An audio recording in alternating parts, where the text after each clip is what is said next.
Hello everyone, आज की video में आप सभी का वेलकम है। आज हम लोग इस वीडियो में एसिड्स एंड बेसेस की स्टडी करने वाले हैं। इसके अलावा हम लोग इसकी डिफिनीशन, एग्जाम्पल्स के साथ साथ जो इंडिकेटर्स होते हैं जिनकी हेल्प से हम लोग कोई पता करते हैं कि कोई मटेरियल या सब्सटेंस एसिड है कि बेस है, उसकी भी स्टडी करेंगे। और एट लास्ट में हम लोग इसके जो पीएच स्केल की हेल्प से कि कैसे पता करें कि कौन सा एसिड कितना स्ट्रॉन्ग है, वीक है, डाइल्यूट है, कंसंट्रेटेड है, और भी कई सारे ऐसे कीवर्ड्स हैं जो आपके सिलेबस में दिए हैं, तो उसको भी हम लोग इस आज की वीडियो में कवर करने वाले हैं।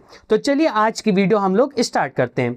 तो सबसे पहले हम लोग एसिड की डिफिनीशन से स्टार्ट करेंगे कि एसिड एक्चुअल में होता क्या है। तो जो एसिड है, अगर हम लोग उसको आर्हेनियस के पॉइंट ऑफ व्यू से, आर्हेनियस कौन थे? तो आर्हेनियस ऐसे पहले साइंटिस्ट थे जिन्होंने डिस्क्राइब किया था कि एसिड क्या हुआ करते हैं। तो आर्हेनियस के अकॉर्डिंग एसिड ऐसे सब्सटेंस हुआ करते हैं जिनको जब हम पानी में डिसॉल्व करते हैं तो वो हाइड्रोजन आयंस हमको दिया करते हैं। ये इन्होंने सबसे पहली एसिड की डिफिनीशन दी थी। अब इसके अलावा अगर हम लोग और बहुत छोटी सी बेसिक डिफिनीशन जाएंगे तो इसमें हम उसको जनरली ऐसे बता देते हैं कि एसिड ऐसे सब्सटेंस होते हैं जिनका अगर टेस्ट देखा जाए या महसूस किया जाए तो उनका जो टेस्ट होता है वो खट्टा होता है, सावर होता है। तो उनका टेस्ट, ऐसे सब्सटेंस जिनका टेस्ट आमतौर पर सोर होता है, तो उसको हम लोग एसिड की तरह डिफाइन करते हैं। आगे बात समझ में? बस इतनी सी बेसिक डिफिनीशन थी एसिड की। अब इसके अलावा इसकी कुछ प्रॉपर्टीज हैं जिसको हम लोग स्टडी कर लेते हैं। इसमें क्या होता है, यहां पर नहीं लिखा, मैं अपने मन से बता देता हूं कि अगर एसिड कहीं पर भी हमारी बॉडी में अगर कहीं पर लग जाता है तो हमको जलन होती है, वो हमको जलने जैसी महसूस होता है उससे। तो ये उसकी कुछ प्रॉपर्टीज थी। इसके अलावा यहां पर एक टर्म और आता है कि जो एसिड का टर्म है, किसका? जो एसिड टर्म है वो आया कहां से? वो आया हमारा लैटिन वर्ड एसिडस से लिया गया है। कहां से? लैटिन वर्ड एसिडस से लिया गया है, जिसका मतलब लैटिन में वही खट्टापन होता है। आगे बात समझ में? तो वहां से हम लोगों ने एसिड को ऐसे लिया है। फिर इसके बाद बात आती है कि यहां पर कुछ उसका फील कैसा होता है, वो मैंने आपको बताया कि स्टिंगिंग मतलब चुभन और जलन जैसा महसूस होगा हमारी स्किन में। और साथ ही साथ अगर रिएक्शन के बारे में देखें तो जब कभी भी वो मेटल के साथ रिएक्ट करेगा तो हाइड्रोजन गैस प्रोड्यूस करेगा।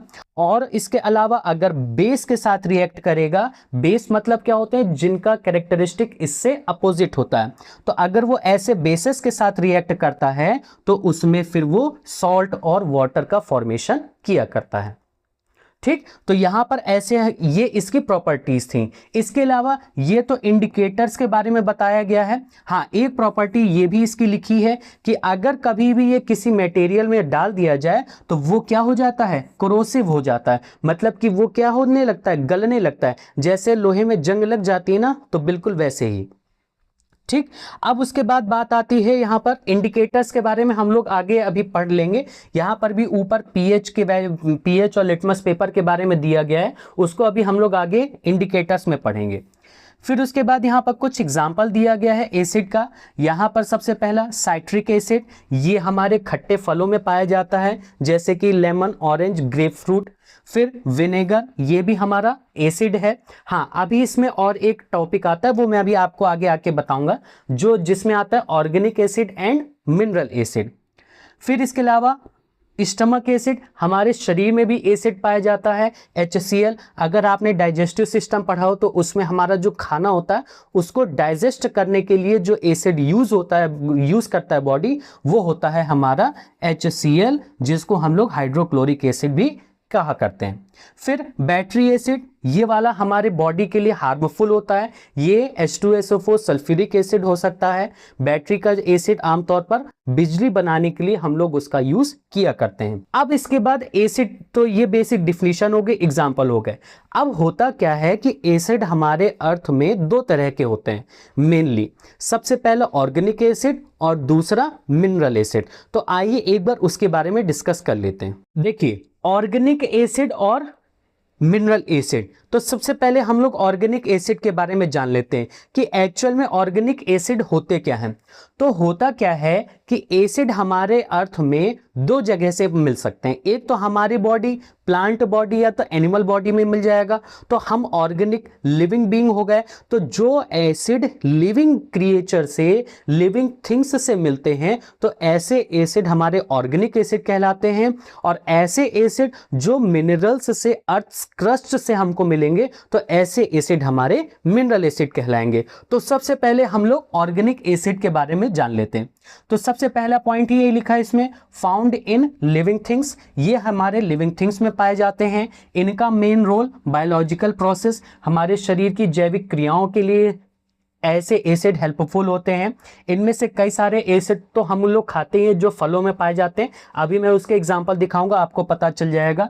फिर यहां पर मेन चीज, ये चीज एक और ध्यान देने वाली बात कि ऑर्गेनिक एसिड आमतौर पर वीक एसिड होते हैं। वीक का मतलब कमजोर, ये हमारे लिए हार्मफुल नहीं होते, इससे हमको प्रॉब्लम नहीं होती। तो ये ऐसे एसिड जो होते हैं वो हमारे क्या होते हैं, वीक एसिड होते हैं। फिर यहाँ पर कुछ एग्जाम्पल दिए गए हैं ऑर्गेनिक एसिड के।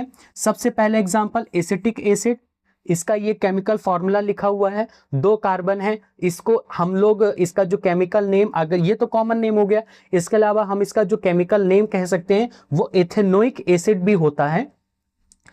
तो जो एसिटिक एसिड होता है ये हमारा आमतौर पर विनेगर में पाया जाता है।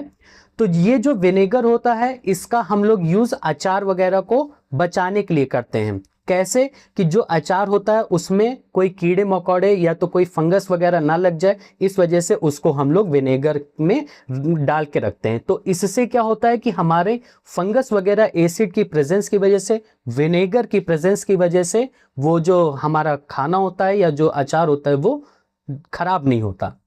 फिर इसके बाद साइट्रिक एसिड, अभी पीछे आया था, बताया था मैंने कि यहाँ पर लेमन खट्टे फलों में पाया जाता है, ये हम लोग खाते भी हैं, इसकी वजह से इसमें खट्टापन आता है।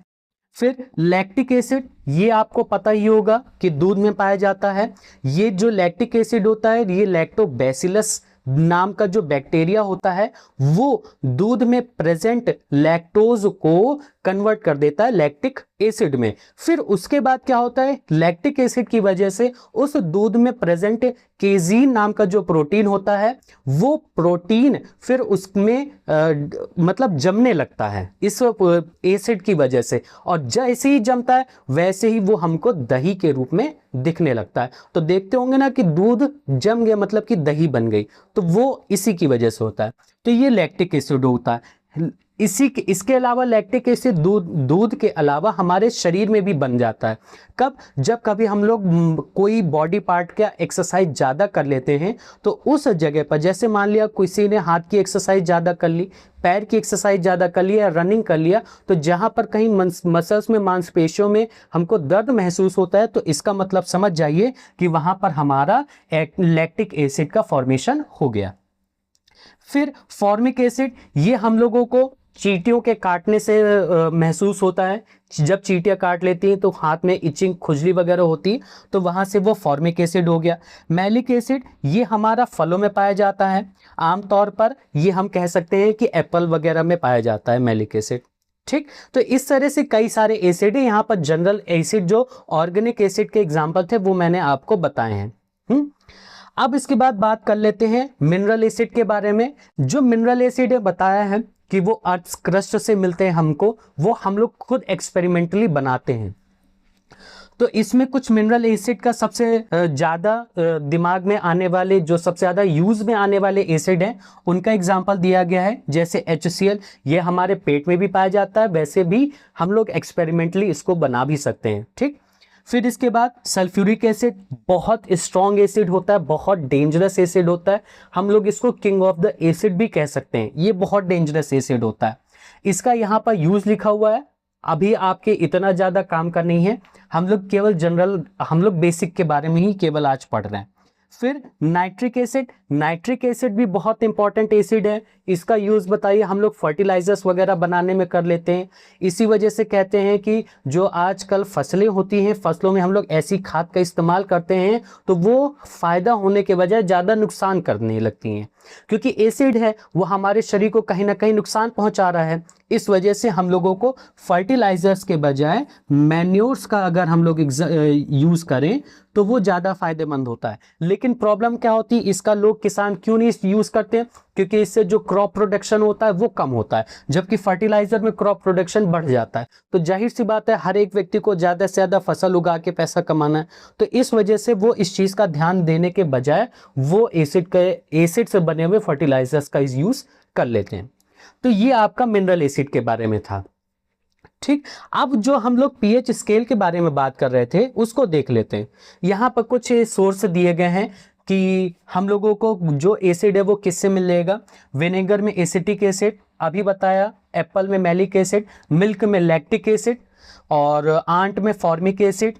और ये जो आंट है इसको भी हम लोग फॉर्मिका टर्म से लाए हैं, जहां पर उसका मतलब आंट ही हुआ करता है। ग्रेप्स में और टर्माइंड इमली में भी, किसमें, टेमेराइंड में भी ये जो टार्टरिक एसिड होता है वो पाया जाता है खट्टे फलों में।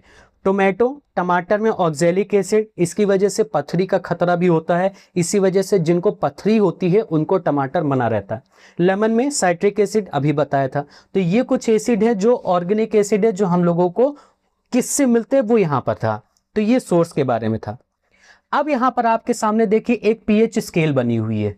क्या? एक पीएच स्केल, मतलब कि एक ऐसा स्केल, पैमाना, जिससे हम लोग पता कर सकते हैं कि कौन सा एसिड कितना स्ट्रॉन्ग है और कौन सा एसिड कितना वीक है। तो यहां पर देखिए जो वीक एसिड होते हैं वो ह्यूमन बीइंग यूज करते हैं। ठीक, वो वीक एसिड जो होते हैं मैं यहां पर अभी बताता हूं। Weak acid, strong acid, weak base, strong base. जाहिर सी बात है स्ट्रॉन्ग वाले हम लोगों को, ह्यूमन बींग्स को नुकसान करेंगे, वीक एसिड, वीक बेस हमको नुकसान नहीं पहुंचाएंगे।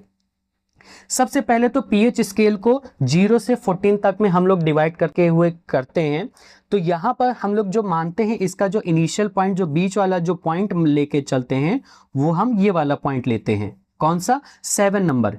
यहां पर अगर हम लोग देखें तो ये हमारा जो पार्ट होता है वो न्यूट्रल कहलाता है। न्यूट्रल मतलब ये ना तो एसिड है ना तो बेस है। तो जो पानी है, पानी ना तो बेसिक है और ना तो एसिडिक है। पानी हमको कुछ ना फायदा करता है ना नुकसान करता है। तो ये हमारा पानी न्यूट्रल हो गया 7 नंबर। अब यहीं से अगर हम लोग देखें कि जैसे ही 7 से हम लोग पीछे आएंगे, घटते जाएंगे, वैसे ही जो सब्सटेंस होगा वो एसिडिक होता जाता है। ठीक, वो ज्यादा एसिडिक होता जाता है। 7 के पास रहेंगे तो वो वीक एसिड होगा, 7 से दूर जाएंगे तो ये स्ट्रॉन्ग एसिड होगा। देखिए रेड कलर यहां पर आ गया ना, तो ये आप मान के चलिए कि ये स्ट्रॉन्ग एसिड्स हो गए। ठीक, यहां पर आपका देखिए नॉर्मल लाइट कलर है तो ये वीक एसिड हो गए, ये एसिड है। और ये इधर हम लोग 7 से ज्यादा होता जाएगा जिसकी पीएच वैल्यू, वो बेस हो जाएगा। तो यहां पर ये जो होगा ये वीक बेस हो जाएगा और इसके बाद ये जो होगा वो स्ट्रॉन्ग बेस हो जाएगा। ठीक, अब यहां पर अगर हम लोग कलर की बात करें तो होता क्या है कि जब हम लोग किसी मटेरियल को इंडिकेटर के साथ यूज करते हैं, या तो हम लोग उस मटेरियल में ऐसे पीएच स्केल के पीएच पेपर को हम लोग डालेंगे। हाँ, यहां पर एक बात और कि ये जो पीएच होता है, क्या पीएच स्केल में जो पीएच होता है इसका मतलब क्या होता है? तो इसका मतलब होता है पोटेंशियल ऑफ हाइड्रोजन, या तो पीएच को हम लोग पोटेंस भी कई जगह लिखा रहता है। समझने के लिए इसको हम लोग कहेंगे पोटेंशियल ऑफ हाइड्रोजन। मतलब कहने का, अभी बताया था ना स्टार्टिंग में एसिड की डिफिनीशन, कि जब वो वाटर में डिसॉल्व रहता है तब वो H+ आयन हाइड्रोजन आयन देता है ना। तो वही चीज कि कौन सा सब्सटेंस कितना ज्यादा H+ आयन का उसमें पोटेंशियल है वो उतना ही एसिडिक होगा, और उसमें जितना कम पोटेंशियल होगा वो उतना ही बेसिक होगा। तो इस तरह से पीएच स्केल को बनाया गया। तो जैसे ही अगर हम लोग 7 से कम का पीएच स्केल, या तो ये कलर हमको दे दे वो सॉल्यूशन में डालने के बाद, तो कलर से हम लोग पता लगा लेंगे कि उसका पीएच स्केल में कितना वैल्यू आ रही है। अगर पीएच स्केल की वैल्यू 7 के आसपास है, 5 से ज्यादा है, 7 से कम है, समझ जाइए वो एसिड हमको ज्यादा नुकसान नहीं देगा। और नहीं तो जैसे ही इस कलर में जाएंगे तो वैसे ही वो हमारे लिए हार्मफुल होने लगेगा। तो ये हमारा एक इंडिकेटर वाला भी टॉपिक हो गया। तो ये हमारा पीएच स्केल के बारे में था। ठीक, अब इसके बाद हमने एसिड को कवर कर लिया है। अब एक और टॉपिक बचा हुआ है बेस। तो बेस के बारे में समझ लेते हैं कि क्या है। देखिए, अगर आपने एसिड समझ लिया तो बेस तो आप एसिड आपका 75% और बेस समझने के लिए 25%। मतलब कहने का एसिड का जस्ट अपोजिट प्रॉपर्टी बेस की होती है। तो अगर आपको एसिड के बारे में पता है तो बेस तो कुछ नहीं है। फिर जैसे हम लोगों ने एसिड में क्या पढ़ा था कि जो एसिड होता है उसका जो टेस्ट होता है वो खट्टा होता है ना, सोर टेस्ट होता है उसका। तो जो बेस होगा उसका जो टेस्ट होगा वो क्या होगा, बिटर टेस्ट हुआ करता है। इसके अलावा जो बेस है उसमें ये देखिए यहां पर लिखा भी है, इसका टेस्ट बिटर टेस्ट रहता है। और इस देखिए, इसका मतलब ये नहीं कि आप इसको टेस्ट करके बताएंगे, ऐसा नहीं है। ये weak base, strong base, by chance जब कभी किसी को नहीं पता था उसने अगर धोखे से इसका टेस्ट ले लिया तो वहां से हम लोग समझ सकते हैं कि ऐसे उसका टेस्ट मिला होगा। लेकिन आपको चेक नहीं करना, एक्सपेरिमेंटली ट्राई नहीं करना। फिर इसके अलावा इसका जो फील होता है, जो इसका एसेंस होता है वो स्लिपरी होता है। स्लिपरी मतलब फिसलने वाला जैसा, जैसे साबुन, बहुत वही सबसे अच्छा एग्जांपल बेस का आप समझने के लिए वही साबुन, निरमा वगैरह कितने स्लिपरी होते हैं। तो वो जो सब्सटेंस होता है वो बेसिक सब्सटेंस होगा। वैसे भी नहाते समय आमतौर पर अगर मुंह में साबुन चला जाए तो आपको कड़वाहट महसूस होती है, आंख में भी जलन होती है। तो ये हमारा सब बेस का एक प्रेजेंस है। ठीक, अब उसके बाद वही चीज फिर पीएच स्केल की यहां पर आ गई बात, इंडिकेटर की तरह। तो पीएच स्केल में जो बेस होगा उसकी वैल्यू क्या होगी, 7 से ज्यादा होगी। फिर इसमें अब यहां पर एग्जांपल दिया गया उसको देख लेते हैं। तो सबसे एक कॉमन यहां पर एग्जांपल जो दिए गए हैं, बेकिंग सोडा, सोप, अमोनिया, ये इसके कुछ बेसिक एग्जांपल हो गए। ठीक, बेकिंग सोडा का हम लोग बेक करने के लिए तो साफ सफाई के लिए, साबुन का इस्तेमाल हम लोग किसी भी तरह के चिपचिपे तेल वगैरह, ग्रीस वगैरह को साफ करने के लिए करते हैं। अमोनिया हमारा साफ करने वाले प्रोडक्ट में पाया जाता है, ये भी बेस का एग्जांपल दिया गया है। ठीक, अब उसके बाद बात आती है नेक्स्ट टॉपिक। हाँ, यहां पर भी कुछ एग्जांपल दिए गए हैं, उसको भी देख लेते हैं। देखिए यहां पर भी बेस ऐसे सब्सटेंस होते हैं जो एसिड को न्यूट्रलाइज कर लेते हैं। ये स्लिपरी होते हैं, इसका टेस्ट बिटर कड़वा होता है और इनकी पीएच वैल्यू जो होती है वो 7 से ज्यादा होती है। ठीक, यहां पर एग्जांपल और दिए गए हैं, अमोनिया, सोडियम हाइड्रोक्साइड, इसका जो केमिकल फॉर्मूला हो जाएगा वो NaOH। बताया था कि जो बेस होगा उसमें OH यानी कि हाइड्रोक्साइड आयन होगा। कैल्शियम हाइड्रोक्साइड CaOH का whole twice KOH, magnesium hydroxide, ये हाइड्रोक्साइड जिसमें भी आपका हाइड्रोक्साइड आ गया इसका मतलब वो क्या हो गया, बेसिक सॉल्यूशन हो गया। आगे बात समझ में। अब इसके बाद बात आती है फिर वही चीज, बेसिक जो weak and strong acid, weak and strong bases. तो यहां पर हम लोग उसको अलग टर्म से जानते हैं, डाइल्यूट एंड कंसंट्रेटेड। तो होता क्या है कि जब किसी बेस में, ठीक, जब किसी बेस में बहुत कम अमाउंट में वाटर डिसॉल्व हो, क्या बहुत कम अमाउंट में वाटर डिसॉल्व हो या तो वाटर ना हो तो वो कंसंट्रेटेड बेस होता है, गाढ़ा, इसको हम लोग कहेंगे कि गाढ़ापन है। और जबकि डाइल्यूट में क्या होता है कि जो बेस में, मतलब कि जब बेस में पानी की जो मात्रा है, क्या पानी की जो मात्रा है वो ज्यादा हो, या तो हम कह सकते हैं कि पानी में बेस को घोला गया है, पानी ज्यादा है बेस कम है, तो वो डाइल्यूट नेचर का है। मतलब कहने का कि उसमें बेसिक की प्रॉपर्टीज कम होंगी, उसका जो पीएच होगा वो 7 से 9 के पहले ही होगा। और अगर कंसंट्रेटेड है, बेस स्ट्रॉन्ग है, तो उसका पीएच वैल्यू और ज्यादा हो सकता है। ठीक, तो कंसंट्रेटेड और डाइल्यूट का टर्म हम लोग ऐसे याद रख सकते हैं कि डाइल्यूट मतलब कि पतला बेस और कंसंट्रेटेड मतलब गाढ़ा बेस। इसमें बेस का अमाउंट ज्यादा रहेगा, इसमें वाटर का अमाउंट ज्यादा रहेगा। सेम ऐसे ही एसिड के लिए भी हो जाएगा। अगर एसिड की बात करें तो वो भी कंसंट्रेटेड एसिड और डाइल्यूट एसिड में सेम चीज हो जाएगी। तो चाहे बेस कहें और चाहे एसिड कहें, ठीक, यहां पर भी चाहे बेस कहें और चाहे एसिड का है। तो ये हमारा डाइल्यूट एंड कंसंट्रेटेड टर्म का मतलब हुआ करता है। अब इसके बाद हमारा लास्ट टॉपिक बचता है इंडिकेटर्स का। तो इंडिकेटर्स के बारे में जान लेते हैं। सबसे पहला तो सबसे कॉमन इंडिकेटर हुआ करता है हमारा लिटमस पेपर। क्या? Litmus paper. तो एक्चुअल में दो तरह के लिटमस पेपर होते हैं, एक रेड लिटमस पेपर और एक ब्लू लिटमस पेपर। ठीक, तो आपको पता है कि एसिड जो सबसे स्ट्रांग होता है उसका कलर रेड हो जाता है, जो स्ट्रांग बेस वो ब्लू कलर में हो जाता है। तो ऐसे याद कर सकते हैं कि अगर आपका पास कोई सॉल्यूशन है, आप ये देखिए, जैसे मान लिया ये आपने कोई बीकर में सॉल्यूशन लिया, ये हमारा स्ट्रांग एसिड है, इसमें एसिड ऐसे भरा हुआ है। ठीक, अब आप इसमें क्या करेंगे कि जो लिटमस पेपर है, कौन सा, जैसे मान लिया रेड लिटमस पेपर है, तो रेड लिटमस पेपर अगर आप इसमें डिप करते हैं, ठीक, मैं इसको रेड किए देता हूं, तो रेड लिटमस पेपर अगर आप इसमें डिप करेंगे तो कोई चेंज नहीं होगा इसके कलर में। जबकि अगर आप इसमें ब्लू लिटमस पेपर डिप करेंगे, क्या, जब अगर आप इसमें ये ब्लू लिटमस पेपर डिप करते हैं, तो जैसे ही ब्लू लिटमस पेपर डिप करेंगे तो वो जो ब्लू लिटमस पेपर होगा वो आपका कन्वर्ट हो जाता है रेड लिटमस पेपर में। ठीक, मतलब कहने का ब्लू से रेड में हो गया, इसका मतलब एसिड हो गया। एरो उल्टा बना दिया है, ब्लू से रेड में हो गया, इसका मतलब कि वो क्या हो गया, सॉल्यूशन एसिड हो गया। और अगर रेड से ब्लू हो जाए तो वो बेसिक सॉल्यूशन हो जाएगा। ठीक, तो मतलब कि रेड को अगर डालेंगे वो ब्लू हो जाता है तो वो बेस हो जाएगा। अगर रेड को एसिड में ही डालेंगे तो कोई चेंज नहीं रहेगा, एसिड में तो रेड रेड ही रहेगा, और ब्लू को भी बेस में डालेंगे तो वो ब्लू ब्लू ही रहेगा उसमें। ठीक, तो ये लिटमस पेपर के बारे में था।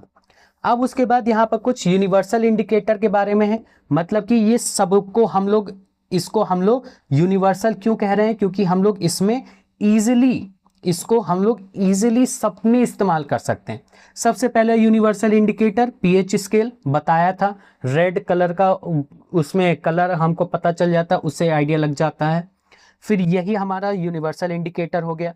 फिर नेचुरल इंडिकेटर, मतलब कहने का कि नेचुरली अकरिंग सब्सटेंस होते हैं जिसकी मदद से हम लोग एसिड और बेस का पता लगा सकते हैं। तो उसका यहाँ पर एग्जांपल दिया है, जैसे रेड कैबेज जूस, ये एक अच्छा नेचुरल इंडिकेटर होता है। एसिड के साथ जब रिएक्ट करेगा तो इसका कलर रेडिश पिंक कलर का हो जाएगा, बेस के साथ रिएक्ट करेगा तो ग्रीनिश ब्लू कलर का हो जाएगा, या तो मे बी येलो हो सकता है। न्यूट्रल, मतलब कि अगर इसमें पता चल गया कि वो सॉल्यूशन ना तो एसिडिक है ना तो बेसिक, तो उसका कलर पर्पलिश या पर्पल कलर का ही होगा।